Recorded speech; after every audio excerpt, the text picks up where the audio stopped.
한 자매가 남자에게 버림을 받고 교회를 찾아와서 막 울고 있습니다. 근데 그 모습을 마침 그게 전도사님이 보고 왜 울고 있냐 물어보니까 이제 시련을 당해서 울고 있다고 얘기합니다. 근데 이 전도사님이 아무리 이 자매를 달래는데 아무리 달래도 이 여자가 울음소리를 그치지 않는 거예요. 그칠 줄을 모르는 거죠. 전도사님 난감한 거죠. 근데 그때 마침 교회 목사님이 교회를 막 들어오시면서 그 모습을 본 거예요. 그러니까 전도사님 목사님에게 이야기를 합니다. 목사님, 제가 이 자매가 이래서 울음을 그치지 않는데 목사님이 좀 따뜻한 말로 좀 도움을 주십시오. 따뜻한 말 좀 해주십시오. 그랬더니만 목사님이 그 자매의 머리에 손을 얹고 이렇게 말씀하셨습니다. 가스보일러, 기름보일러, 손난로. 따뜻한 말입니다. 5월은 그죠? 꽃이 많이 피고 있습니다. 여러분 가슴에도 꽃이 한 송이씩 다 달려 있는데 정말 보기 좋고, 그래서 저도 뭐 이렇게 하다가 교회도 빈 화분이 많이 몇 개 있어서 그 꽃을 제가 볼 수 없어서 또 꽃을 몇 송이 사다가 또 심어 놓기도 했습니다. 꽃을 볼 때마다 기분이 좋아집니다. 꽃을 보면서 기분 나빠하는 사람들은 아무도 없을 거예요. 근데 성경에 가서 보니까요, 꽃보다 더 아름다운 것이 사람이라고 이야기를 하고 있습니다. 그래서 꽃에도 향기가 나듯이 사람에도 향기가 납니다. 고린도서에 가서 보니까 사람을 그래서 너는 그리스도의 향기다 이렇게 표현하고 있습니다. 근데 그 사람의 향기 가운데는 그냥 꽃은 꽃마다 다양한 향기가 있고 여러 가지 향기가 나는데 사람들의 향기는 딱 두 가지가 향기가 있습니다. 딱 사람에게는 두 가지 냄새만 난다는 거예요. 어떤 냄새인가 보니까 그죠? 고린도후서에 그리스도의 향기니 이야기를 하면서 그죠? 어떤 사람들에게는 사망으로부터 사망에 이르는 냄새가 나고 어떤 사람들에게는 생명으로부터 생명에 이르는 냄새가 난다 이야기를 하고 있습니다. 사람에게는 두 가지 냄새가 있어요. 그죠? 사망의 냄새든지 또 아니면 또 생명의 냄새가 나게 돼 있다는 얘기예요. 우리 옆에 있는 성도님 또 형제자매들 한번 냄새를 한번 맡아볼까요? 냄새. 무슨 냄새 나죠? 아침에 몸에 뿌리는 그 향수 냄새 말고 그냥 사람들은 이 향기를 너무 좋아하니까 그냥 외적으로도 몸에다 향수를 뿌리고 스킨도 향기 좋은 거 이렇게 바르고 로션도 향기 좋은 로션을 바르고 있습니다. 근데 그런 냄새는 얼마 가지 못하잖아요. 근데 사람 가운데 냄새는 내면이든 내면 속에서 우러나오는 냄새가 있는데 하나는 그죠? 생명의 냄새와 사망에 이르는 냄새가 난다 그런 얘기죠. 축복된 말씀을 드립니다. 여러분 삶 가운데 생명으로부터 생명에 이르게 하는 냄새가 여러분의 삶의 모습을 통하여서 퍼져나가기를 주의 이름으로 축복을 드립니다. 우리는 누구나 어느 사람이든지 다 냄새가 나게 있어요. 또 그렇다고 좀 믿지 않은 사람들 찾아가서 냄새 맡아보고 이 사람 사망에 이르는 냄새네 이렇게 이야기해 줄 필요는 없고요. 그렇게 이야기 안 하셔도 다 삶의 모습을 통해서 다 나타나기 마련이지요. 5월은 이렇게 그죠? 많은 꽃도 피고 또 5월을 가정의 달이라고 이야기를 합니다. 그래서 5월 첫째 주는 어린이 주일로 지키고 둘째 주 이번 주는 어버이 주일로 지키면서 가정 가운데서 그죠? 가정 가운데서 이런 꽃과 같은 아름다운 모습과 화목한 삶의 모습이 나타나도록 원하기 위해서 이 5월을 가정의 달이라고 이야기를 합니다. 그래서 지난 시간에는 그런 어린이 주일을 맞이해서 주님께서 행복을 주시기를 정말 바라고 원하고 계시고 그런 주님께서 우리의 삶 가운데 또 어떤 행복을 주시고 어떤 복을 주시기를 원하는지 오늘 본 말씀을 통해서 살펴보려고 합니다. 특히 어버이날이 지나기는 했습니다만 그래서 이 어버이날이 있는 그 주간을 어버이 주일로 지키게 되어지는데 그런 어버이 주일을 맞이해서 보면 그죠? 신문이나 이런 같은 데서 보면 그런 어린이날이나 어버이 주일에서 특별한 뉴스나 그런 특집 기사를 실고 있습니다.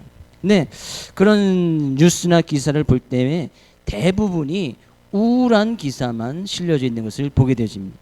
어버이날도 어버이 그 주간에서도 가정의 불화라든지 부모를 학대하든지 부모를 살해했다든지 또 자기 삶에 못 이겨서 자기 스스로 목숨을 끊어버렸다는 그런 사건들이 어버이 주일쯤에서 이렇게 많이 또 나타나는 것을 보게 되어집니다.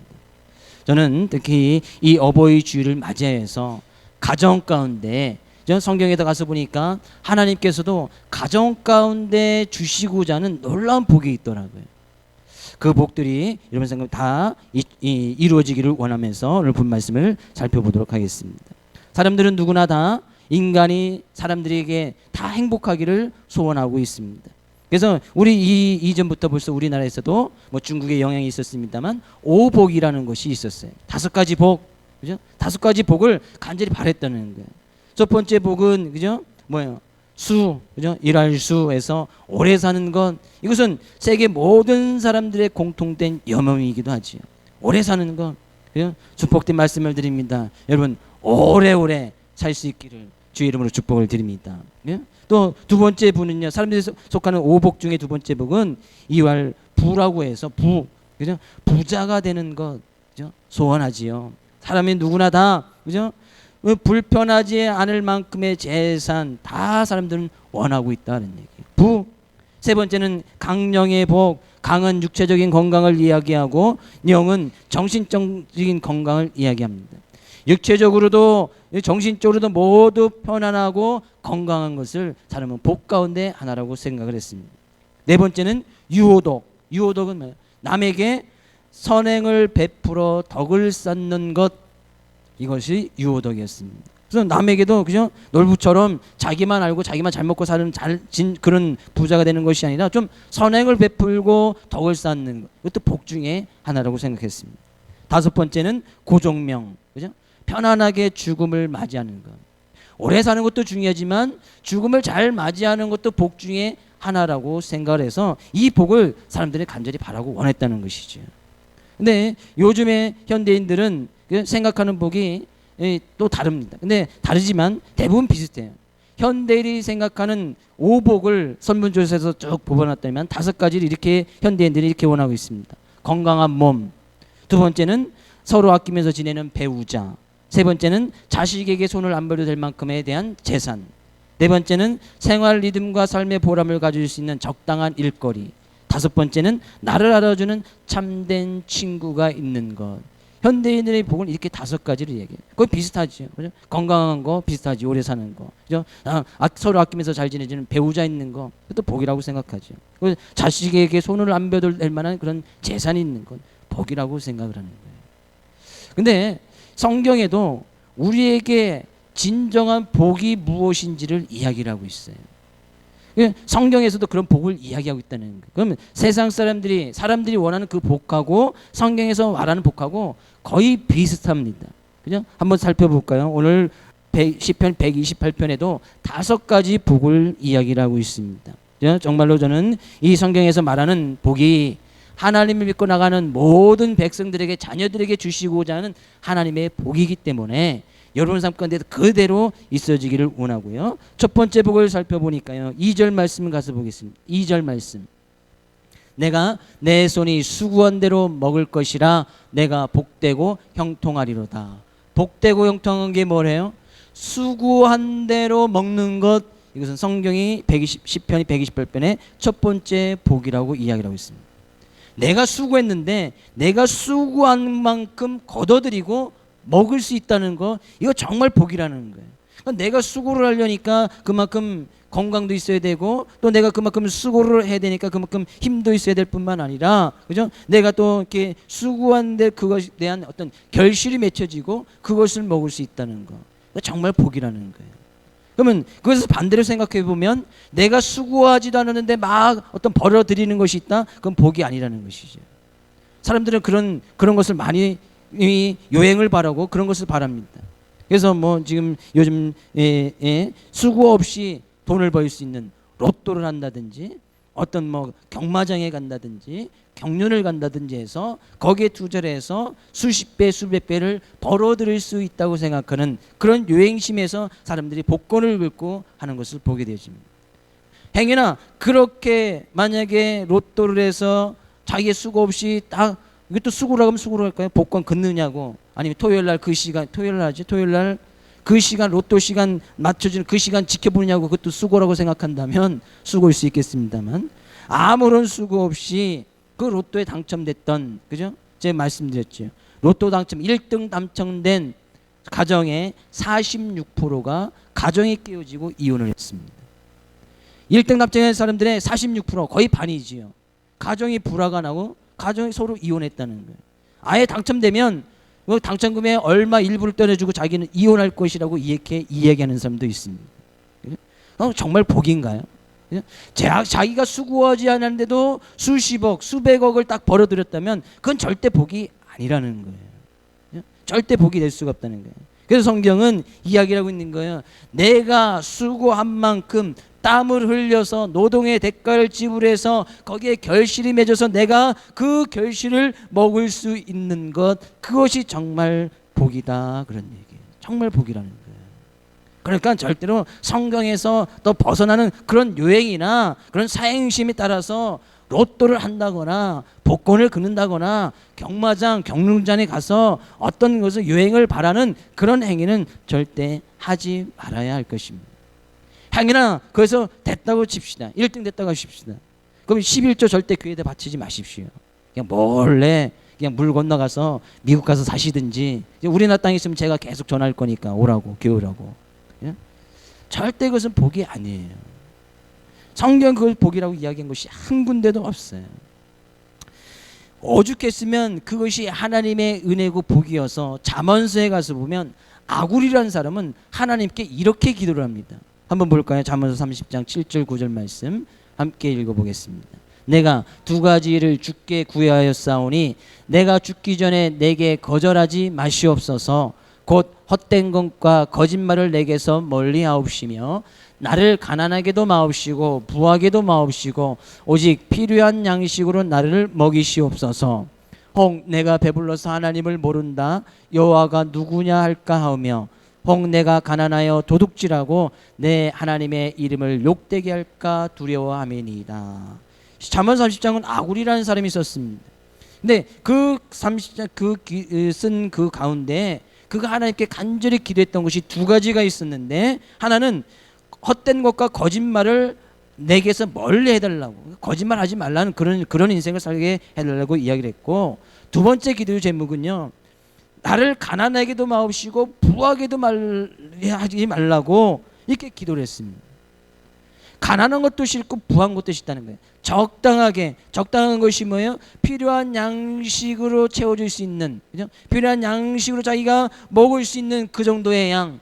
너무나 가난해서 내가 도적질해서 하나님을 욕되게 하지 않냐고, 너무나 부해서 자기가 부가 너무 많으니까 하나님이 어디 있느냐, 하나님을 모른다 할까 두려울 정도의 그 정도의 부를 이 아굴은 자기 평생의 삶 가운데 기도했다는 거예요. 그건 뭐예요? 그는 자기가 열심히 일을 해서 자기가 일용할 양식 그 정도만 있으면 그것이 하나님의 은혜였고 그의 평생의 삶 가운데 그렇게 살아가도록 하나님께 기도했다는 거예요.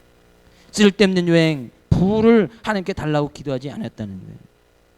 물론 이러한 양식이 어디 있느냐, 적당한 부가 어디 있냐에 대해서 사람들의 기준이 다 다르겠지요. 나는 일용할 양식 하루에 100만 원 정도 있어야 그것이 적당한 것이라고 생각한다면 그것이 적당할 수도 있겠지요. 사람마다 기준은 좀 다르겠습니다만 적당의 기준을 성경 아주 아굴은 잘 이야기를 하고 있어요.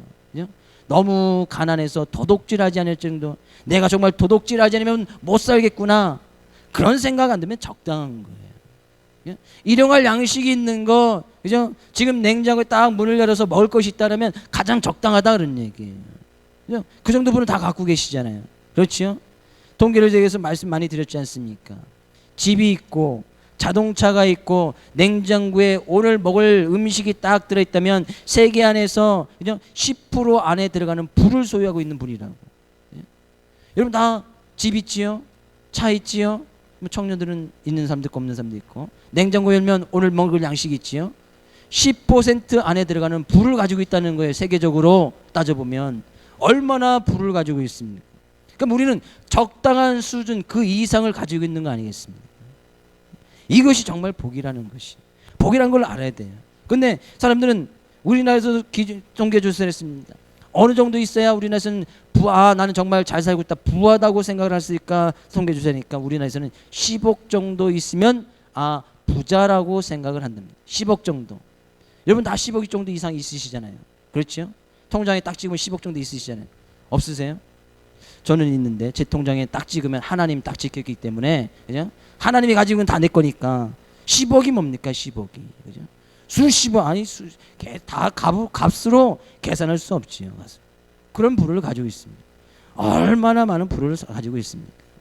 우리가 뭐 단기 선교로 지금 필리핀으로 3번째 갑니다만 필리핀만 딱 갔다 와도 딱 느끼는 거 아니겠습니까? 갔다 오신 분은 너무나 잘할 거예요.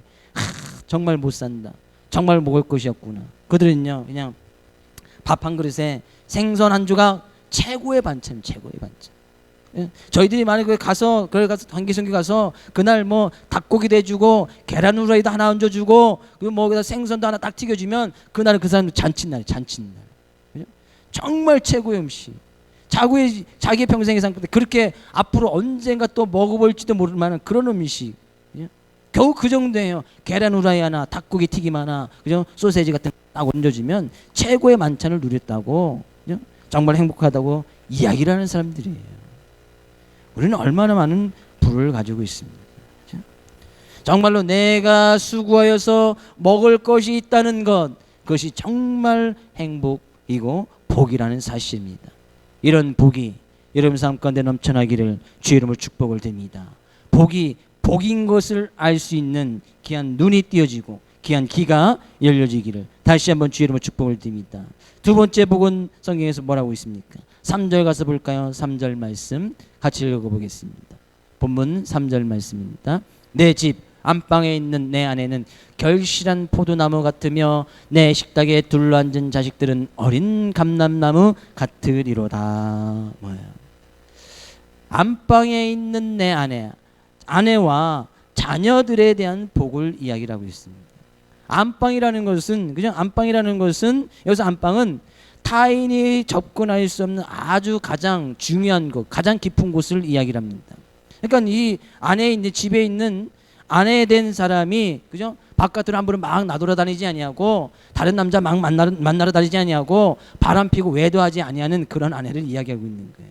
그죠? 그 안방에 아무런 남자나 막 들어가면 되겠습니까? 안 되지요. 근데 그런 아내의 모습이 그죠? 그런 아내가 정말 정조와 어떤 순결을 잘 지켜가면서 결실한 포도와 같은 그런 모습, 정말 복이라는 것이죠. 이거 반대로 마찬가지예요. 아내만 이야기했으니까 그럼 남자는 막 밖으로 돌고 막 외도해도 된다? 그런 것은 아니죠. 이 아내와 남편은 같이 한 몸이 되어지니까 여기서는 아내 자리에 남편도 들어가는 거예요. 남자나 여자나 그렇죠? 그죠? 밖으로 한바트로 막 바람 피고 다니지 아니하고 외도하지 아니하고 같이 결실한 포도나무 같은 그런 모습, 정말 복이라는 것이죠. 결실한 포도나무, 저도 뭐 이 포도나무에 달려지는 이 열매, 포도를 무척 좋아합니다만 막 결실한 포도나무에 그냥 이 포도가 그냥 보라색입니까 까만색입니까 까맣게 막 달려 있으면 그냥 저도 모르게 손이 가서 막 따져서 한 송이 통째 넣고 그냥 싹 훑어먹 막 먹어버리는 그렇도록 포도를 좋아하는데, 그죠? 이 결실한 포도나무 같으면 누구든지 가서 손을 가서 딱 따게 돼 있습니다. 싱글싱글 탱글탱글 달려있는 막 추수기압된 그런 포도의 모습을 본 적 있습니까? 정말 보기 좋고 아름다운 모습이다 그런 얘기예요. 아내의 모습이 남편의 모습이 그렇다는 거예요. 그럼 지금 여러분 아내의 모습이나 남편의 모습을 잠깐 생각해 보십시오. 내 아내 남편은 나이 들어서 겉모습이 쭈글쭈글해지고 줄이 막 가고 흰머리 막 생겼는데, 그죠? 원래 겉모습은 시간이 지나가면 후패해지게 되어 있습니다. 사람의 진짜의 모습은 어디에서 보는 거야? 그 내면에 있는 모습. 너희의 겉모습은 후패하나 속사람은 날로 새롭도다 이야기하고 있지. 그죠? 안에 있는 그런 모습, 우리 안에 있는 그런 모습, 그죠? 저도 청년들이 가끔 이야기를 합니다만 사람들이 태어나서 쭉 가서 이 인생의 그 외적인 모습에 가장 꽃이 필 때는 25세. 이거 과학적으로 증명된 거니까요. 그리고 25세이 지나면 점점 이제 겉모습이 후패해지는 거예요. 어떤 청년에게 얘기할 때는 자기는 아닐 것이라고 막 길을 닫아버리는데 내년 되면 되는 거예요. 내년 되면. 그죠? 내년 되면 이제 점점 후패해지고 꽃이 점점 진다는 얘기예요. 그러나 우리가 성경에는 겉모습은 어느 누구든지 다 그렇게 후패하여지지만 우리는 예수님을 믿고 하나님을 믿음으로 해서 우리의 속사람 더욱더 새로워지고 결실한 포도나무처럼 되어질 수 있다는 얘기죠. 축복된 말씀을 드립니다. 여러분의 남편이, 아내가 결실한 포도나무 같이 아주 아름답게 보여줄 수 있는 그런 은혜가 있기를 주의 이름으로 축복을 드립니다. 자녀들은 또 뭐래요? 자녀들은 어린 감람나무 같다. 이거 가정의 모습 아닙니까? 그죠? 가정, 한 가정에 남편과 아내 있고 자녀들이 있다는 그런 겁니다. 근데 자녀들은 어린 감람나무 같다. 이 감람나무의 특징은요, 감람나무의 특징은 자랄 때 엄청 더디게 자라난다고 합니다. 엄청 더디게 자라나는데 그 수명은 1000년 이상 정도 된다고 해요. 엄청, 그래서 이 감람나무가 처음에 자라서 열매를 맺으려면 최소한 7년 정도는 있어야 감람나무에 열매를 맺힌다는 거예요. 그리고 완전히 자라려면 15년 정도 있어야 장성한 감람나무가 된다는 거예요. 근데 그 감람나무에서 맺어지는 그 열매를 위해서 아주 다양하게 쓰여집니다. 기름도 쓰여지고요. 요리를 할 때 만드는 기름도 만들고, 그죠? 불을 밝히는 기름도 쓰게 되지고, 그 나무에 또 가죽을 벗겨서 또 글을 쓰는 데도 사용하게 되어지고요. 일단 이 나무로는 뭐 장식용으로도 쓰고 가정용의 어떤 도구를 만들 때도 쓰여지고, 또 이 약에 이 나무의 액기스를 뽑으면 그것이 진통작용을 하고 그 약재로도 쓰여진다고 합니다. 아주 귀하게 쓰여지는 것이죠. 근데 지금 자녀의 모습을 그런 어린 감람나무 같이 이렇게 표현을 하고 있습니다. 어린 감람나무, 지금은 자라지 않았다는 거예요. 자랄 때 보면 엄청 더디게 자란다는 거예요. 그 어린아이가 자라서 성숙이 되어지려면 한참 시간이 걸린다는 것이죠. 그러나 성숙하고 나서는 여기저기에서 아주 귀하게 쓰여지는 그런 귀한 열매가 되죠. 귀한 나무가 되어진다는 얘기예요. 자녀들이 그렇게 되어질 것이라는 거예요. 전 축복된 말씀을 드립니다. 여러분의 자녀들이 지금은 행여나 어린 감람나무 같을지라도 이 감람나무가 다 장성해서 성숙한 후에는 아주 이모저모로 유용하게 쓰여드시지 기 쓰임을 받을 수 있는 귀한 자녀들 되어지기를 주의 이름으로 축복을 드립니다. 저도 예레미야를 낳고 나서 이제 6살입니다만 언제 크지 벌써 6년이 지났어요. 근데 아직도 너무나 어려요. 언제 자라지? 이제 곧 자라지 않겠습니까? 이제 10년 안쪽이 되면 뭐 사춘기 오고 뭐 그래 되면 또 2차 성징 나타나고 또 그때 되면 이제 부모님한테 또 바락바락 대들기도 할 것이고 그때 되면 또 아빠한테 열심히 또 맞기도 하겠지요. 그죠? 인생이 다 그런 거 아니겠습니까? 네. 어린 감람나무, 그러나 하나님께서 그의 인생에 함께 하신다면 아주 귀하게 쓰임을 받을 수 있다는 거예요. 그런 복, 그런 복이 있어야 될 줄로 믿습니다. 일단 세 번째 복은 성경에서 뭐라고 이야기를 하고 있습니까? 4절 가서 볼까요? 4절 말씀, 5절 말씀입니다. 5절 말씀, 여호와께서 시온에서 내게 복을 주실지어다. 너는 평생의 예루살렘의 번영을 보며. 세 번째 복은 뭐라고 얘기했습니까? 평생의 예루살렘의 번영을 본다. 평생에 예루살렘은 하나님의 성전이 있는 곳이었고 그들의 삶의 터전을 이야기합니다. 그럼 그들의 평생 동안 그들이 살고 있는 곳에서 삶의 터전에서 번영을 누릴 것이다라는 얘기예요. 삶의 터전에서 생활하는 그곳에서 어떤 풍부와 풍요로움이 있을 것이다라는 얘기예요. 여러분 축복된 말씀을 드립니다. 여러분의 평생의 삶 가운데 여러분의 삶의 터전에서 여러분 있는 그곳에서 풍요로움과 풍부가 넘쳐나기를 주의 이름으로 축복을 드립니다. 6절 보고서 볼까요? 네 번째 복을 이야기했습니다. 6절 말씀은요. 네, 자식의 자식을 볼지어다. 이스라엘에게 평강이 있을지어다. 네 번째 복은 뭐예요? 자식의 자식을 볼지어다. 자식의 자식, 장수의 복 아니겠습니까? 손자 손녀 다 보고 손자 손녀들이 다 결혼하고 그 손자의 손자, 증손자, 고손자까지 보게 될 것이다. 그러면 건강하고 오래 살아야 볼 수 있는 거 아니겠습니까? 축복된 말씀을 드립니다. 여러분의 자식의 자식의 그 자식, 최소한 증손자까지는 다 볼 수 있기를 주의 이름으로 축복을 드립니다. 저는 언제 보나요? 언제 시집 보내서 언제 결혼시켜서 손자, 손자 손녀까지 볼 수 있을까 모르겠습니다. 자식들이 많이 있고 자식의 자식을 볼 수 있다는 거 얼마나 큰 복이냐 그런 얘기예요. 또한 다섯 번째 복을 이야기하고 있습니다. 뭐예요? 이스라엘에게 평강이 있을지어다. 이스라엘 하나님을 믿는 백성들에게 평강이 있을지어다. 이 평강은 어떤 삶 가운데서 당하는 환난과 고난 속에서도 그것을 이겨낼 수 있는 평강을 이야기를 해요. 삶 가운데 문제가 오는데도 그것을 평안한 마음으로 받아들일 수 있는, 삶 가운데 문제가 있는데 그 삶에 평안이 있다는 거예요. 어떻게 이것이 가능하겠는가 하는 얘기죠. 근데 그런 평강의 복 받을 수 있다는 거예요. 시편 128편에도 이렇게 5가지 복을 이야기하고 있습니다. 일단 우리 중국에서 들어오는 그런 유교에서도 5가지 복을 이야기하고 있습니다. 그 공통점이지요. 사람들은 다 누구나 복을 바라고 원하고 있다는 거예요. 성경에도 그렇게 이야기를 하고 있습니다. 누구나 사람들은 다 복을 원해요. 근데 세상에서 이야기하는 그 복은 어떻게 하면 받습니까? 어떻게 하면 봐요? 그냥 막연하지요. 그냥 오래 살기를 원하고 돈 많이 벌기를 원하고 건강하기를 원하고 잘 죽기를 원하는 그냥 막연한 바람이고 기대예요. 그러나 성경은 그 근거에 대해서 확실히 이야기하고 있다는 거예요. 그것이 차이점입니다. 세상 사람들이 바라고 원하는 복은 그냥 다 기대하고 소망하죠. 누구나 다 그렇게 하기를. 그러나 성경은 그런 복이 어떻게 해야 받는지, 어디서부터 그 복이 오는지를 성경은 분명히 이야기를 하고 있다는 거예요. 그래서 우리는 그런 복을 분명히 다른 사람들이 이야기할 수 있는 것이죠. 그 오래 살아 건강해, 그걸 누가 줍니까? 어디서부터 그 복이 오느냐 그런 얘기죠. 오늘 본 말씀 1절 말씀 가서 볼까요? 1절 말씀. 어떻게 보면 결론적인 말씀이라고도 할 수 있겠습니다. 같이 읽어볼까요? 여호와를 경외하며 그의 길을 걷는 자마다 복이 있도다. 어떤 사람에게 복이 있다고 이야기를 하고 있습니까? 여호와를 경외하며 그의 길을 걷는 자마다 이와 같은 복이 오복이 있을 것이다 이야기를 하고 있어요. 성경이 분명히 복의 근원을 이야기하고 있다는 거예요.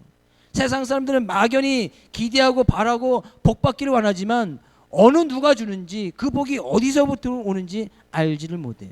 그러니까 막연한 거지요. 오래 살기 막연한 거예요. 그래서 건강해서 오래 살면 정말 복 받았다고 생각을 하고 그 복을 누가 줍니까? 복 받았다고 그냥 생각만 하는 거예요. 어디서부터 누가 주는지 알지도 못하면서. 그러나 성경은 분명히 이야기를 합니다. 여호와를 경외하며 그의 길을 걷는 자마다 이와 같은 오복이 있을 것이다 이야기를 하는 거예요. 여호와를 경외하는 것이 무엇입니까? 여호와를 경외하는 것은 여호와를 바라보는 겁니다. 여호와를 앙망한다는 얘기예요. 삶의 방향이, 삶의 목적이, 삶의 비전이 어디에 있는지 분명히 아는 사람을 이야기를 하고 있습니다. 성경 분명히 이야기를 하고 있는 거예요. 하나님을 경외하고 여호와를 경외하고 삶의 방향이 오직 예수님의 쪽으로 향해져 있는 사람들에게는 이와 같은 복이 있을 것이다 이야기를 하고 있는 거예요. 복의 근원이 확실하지 않습니까? 복이 어디서부터 오는지 성경은 분명히 이야기를 하고 있습니다. 우리가 이 세상에서 받아 누리는 모든 복들은 다 여호와 하나님으로부터 온다는 사실이에요. 내가 오늘도 귀한 생명을 가지고 오늘 하루도 살아갈 수 있고 아침도 먹고 일용할 양식이 채워져 있고 나의 삶 가운데 평안함을 누리고 살아갈 수 있는 것은 하나님께서 우리에게 복을 주시기 때문이다라는 얘기예요. 복을 주시기 때문이다는 얘기예요. 근데요, 중요한 것을 하나 더 보니까요, 이 복을 주시는데 하나님께서는 이 복을 주시는 장소를 분명히 언급을 하고 있습니다. 5절 가서 볼까요? 5절 말씀 같이 읽어봅니다. 여호와께서 시온에서 내게 복을 주실지어다. 하나님께서 어디에서 복을 주시겠다는 거예요? 시온에서. 시온에서 복을 주시겠다는 거예요. 이 시온은 뭡니까? 하나님의 제단, 하나님의 성전이 있던 곳을 이야기를 해요. 지금으로 말하면, 다시 얘기하면 교회다라는 얘기예요. 하나님께서는 이 복을 주시는데 교회를 통해서 복을 주시겠다는 얘기예요. 그렇다고 해서 이 복을 받아서 교회 찾아서 저한테 복을 달라고 이야기하시면 안 됩니다. 물론 제가 먹을 것을 주고 맛있는 거 사줄 수는 있습니다. 그죠? 이 교회를 통해서 복이 온다는 것은, 그죠? 교회를 통해서 복이 온다는 것은 나의 삶의 모습 가운데서 교회다운 모습으로 나의 삶이 교회가 되어질 때 하나님께서는 그 교회를 통해서 복을 흘려 보내주시겠다는 얘기예요. 성경에 가서 보니까요, 고린도전서 3장 16절 17절에는 이렇게 이야기를 하고 있습니다. 같이 한번 읽어볼까요? 너희가 하나님의 성전인 것과 하나님의 성령이 너희 안에 계시는 것을 알지 못하느냐? 누구든지 하나님의 성전을 더럽히면 하나님이 그 사람을 멸하시리라. 하나님의 성전은 거룩하니 너희도 그러하니라. 너희가 하나님의 성전인 것과 하나님의 성령이 너희 안에 계시는 줄 알지 못하느냐. 누가 하나님의 성전이래요? 우리 자신. 하나님의 성령이 있는 우리 자신이 하나님의 성령이래요. 그러면 하나님의 성전이랍니다. 그럼 내가 하나님의 성전인지 아닌지 아셔야 될 거 아니에요. 성령 받으신 분 아멘요? 또 헷갈리시, 자꾸 이렇게 물어보면 헷갈리시는데, 예수님 믿으시는 분 아멘요? 예수님을 나의 인생의 구세주로 고백하시는 분 아멘요? 주는 그리스도요 살아계신 하나님의 아들이라고 고백하시는 분 아멘요? 그렇게 고백하시는 분은, 그죠? 그렇게 고백하는 것은 성령이 아니고는 고백할 수 없다고 성경은 이야기를 해요. 그럼 내가 예수님은 나의 구세주시요 나의 그리스도시요 예수님은 나의 인생의 주인이십니다 라고 고백하는 사람들은 성령을 벌써 받았다는 거예요. 왜? 성령이 없으면 고백할 수가 없으니까. 그러면 성령이 있으면 그 사람은 곧 하나님의 성전이다는 얘기예요. 그러면 복을 누굴 통해서 주시겠다는 거예요? 하나님의 성전인 나를, 성전된 나를 통해서 이 복을 주실 것이다 라는 얘기예요. 그럼요, 중요한 것은요, 내가 정말 성전이 되면 되는 거예요. 여러분이 성전이 되면 되는 거예요. 여러분 자신이 교회가 되어지면 된다는 거예요. 우리가 드려지는 이 교회, 이 예배가 드려지는 이곳은 예배당이고, 예배당이죠. 예배를 드리는 곳 예배당이고, 그죠? 우리가 모여 있는 이곳이 바로 교회고, 여러분 자신이 바로 교회다라는 얘기예요. 여러분 자신이 바로 교회라는 거예요. 그럼 여러분 자신이 교회 같은 모습으로 살아갈 때 하나님께서는 그 교회를 통해서 복을 주시고 그 복이 흘러나가도록 하시겠다는 얘기예요. 가장 중요한 것이 뭐예요? 내가 교회가 되는 거예요. 여러분 교회만 다니지 마시고 예배되면 들락들락 하지 마시고 여러분 자신이 교회가 되어지라 그랬네요. 교회가. 그 교회는 뭐가 있는 거예요? 예수 그리스도의 십자가 부활이 있는 거예요. 예수 그리스도의 재숙함이 있는 거예요. 그곳에는 오직 예수만이 있는 거예요. 나의 삶 가운데 나의 인생 가운데 교회만 들락들락 교회만 다니지 말고 내 자신의 모습 속에서 예수 그리스도의 십자가 부활, 예수님의 피 흘리심, 예수님의 재숙하심, 예수님 나의 인생의 주인 되심이 있어야 내 자신이 교회가 되어진다는 얘기예요. 이런 교회가 되어질 때 하나님께서 이 모든 복들을 그 교회를 통해서 막 복을 주실 뿐만 아니라 그 복의 통로로 사용하셔서 많은 사람들에게도 이런 복을 흘러 보내게 하시겠다는 얘기죠. 행여나 삶 가운데 문제가 있습니까? 자녀들의 문제가 있습니까? 건강에 문제가 있습니까? 어떤 직장에 어떤 학업에 문제가 있습니까? 먼저 교회가 되십시오. 교회가 되란 말이지. 교회가 되어지면 그 안에서도 평강이 있고 평안함이 있고 그 가운데서도 하나님을 경외할 수 있는 귀한 믿음이 생겨지게 되어지는 것입니다. 이 교회가 되지, 내 자신이 교회가 되어지지 않으면 하나님께서 아무리 많은 복을 쏟아 부어준다 할지라도 그 복이 복인 줄을 모른다는 얘기예요. 일용할 양식이 차고 넘치는 벌써 큰 은혜와 우리는 복을 받았음에도 불구하고 그것이 복인 줄 모르고 더 많은 재물을 얻기 위해서 더 이 세상에 또 다른 파랑새를 찾아다니면서 열심히 복을 찾아다닌다는 거예요. 왜요? 내가 자신이 교회가 되지 못하였기 때문이다 얘기죠. 그래서 이번 한 주간은 복받는 주간으로 선포를 합니다. 여러분의 삶의 모습이 교회가 되어주는 주간으로 이 한 주간을 선포합니다. 그래서 이 한 주간에 정말로 여러분의 삶의 모습이 교회가 되어져서 하나님께서 이 교회를 통해서 주시는 그런 많은 복들을 여러분의 삶의 모습뿐만이 아니라 여러분의 가정 가운데서도 여러분의 지역 공동체 속에서 지역 사회에서도 여러분이 서 있는 그곳에서도 많은 복을 흘려 보내줄 수 있는 복의 통로가 되어지기를 주의 이름으로 축복을 드립니다. 이런 복, 하나님을 경외하고 내 자신이 교회가 되지면 받는다 그런 얘기죠. 그런 복을 받을 수 있도록 우리 오늘 찬양할 때는 우리 옆 사람들에게 한편 손을 뻗어서 정말로 그 사람이 축복의 통로가 되어지고 복의 통로가 되어지고 그 사람을 통해서 형제 자매를 통해서 성도를 통해서 그런 복들이 많이 흘러갈 수 있도록 서로 축복해주며 함께 찬양할 수 있기를 원합니다.